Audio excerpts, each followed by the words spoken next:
వివాహ సమయంలో తన భార్యను సర్వకళ సర్వ వ్యవస్థల యందు అండగా ఉండి కాపాడుకుంటానని వరుడు ప్రమాణం చేసి వధువును తన భాగస్వామిగా స్వీకరిస్తాడు. అదే సమయంలో కష్ట సుఖాల్లో భర్తకు తోడుగా ఉంటానని వధువు ప్రమాణం చేస్తుంది. వేద మంత్రోచ్చరణల మధ్య అతిథులే దేవతలుగా ఆశీర్వదిస్తుండగా వివాహం అనేది జరుగుతుంది.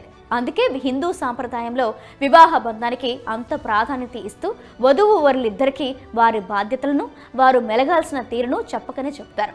ఇవన్నీ పక్కన పెడితే ఓ 56 ఏళ్ల భార్య ఆపదలో ఉన్న తన భర్తను కాపాడుకున్న తీరు ఈ వివాహ బంధానికి ఉన్న శక్తిని చాటి చెబుతుంది.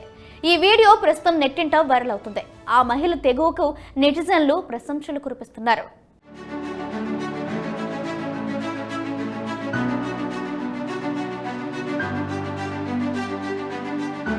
ప్రమాదవశాత్తు 40 అడుగుల లోతు బావిలో పడిపోయిన భర్తను భార్య సమయాస్ఫూర్తితో కాపాడుకుంది. ఆమె వయసు 56 ఏళ్లు. కేరళలోని ఎర్నాకులం జిల్లా పేరవన్ పట్టణంలో ఈ ఘటన జరిగింది. బుధవారం ఉదయం తమ పెరట్లోని మిరియాల చెట్టుపైకి ఎక్కి 64 ఏళ్ల రమేశన్ మిరియాలు తీస్తుండగా ప్రమాదవశాత్తు కొమ్మ విరగటంతో పక్కనే ఉన్న 40 అడుగుల లోతైన బావిలో పడిపోయాడు.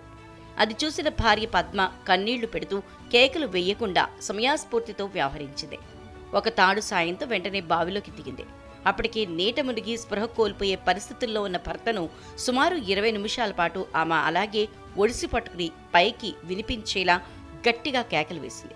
ఆమె కేకలు విని అటుగా వెళ్తున్న వారు పరిగెత్తుకుంటూ వచ్చి బావిలోకి చూశారు. వెంటనే పోలీసులకు, అగ్నిమాపక సిబ్బందికి సమాచారం అందించారు.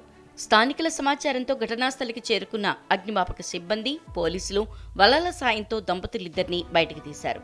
అనంతరం రమేశన్ను ఆసుపత్రికి తరలించారు. ఇలా సాహసోపేతంగా సమయాస్ఫూర్తితో వ్యవహరించి భర్తను కాపాడుకున్న 56 ఏళ్ల పద్మపై నెట్టింట ప్రశంసల జల్లు కురుస్తోంది.